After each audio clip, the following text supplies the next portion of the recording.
Magandang umaga, magandang hapon, magandang gabi sa inyong lahat. Yung mga sa iba't ibang panig ng mundo na nanonood ng ating programa.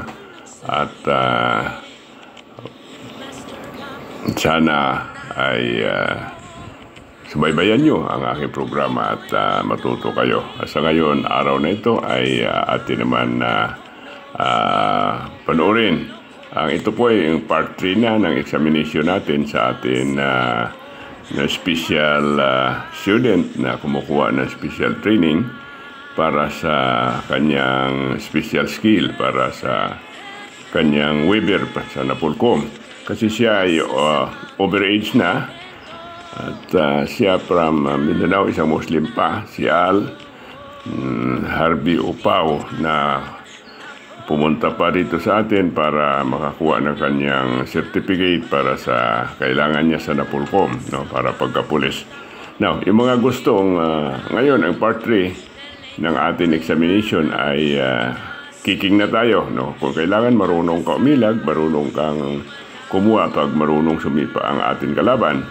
Kaya tinuturuan natin siya at ito ngayon ini-examine na natin siya para tingnan natin kung makapasa siya sa ating examination ngayon araw na ito. Pangatlo na ito, muna ng knife defense, knife disarming and handcuffing. Tapos sunod natin ang stick defense and handcuffing, at ngayon naman po ang kicking defense. Yung mga gustong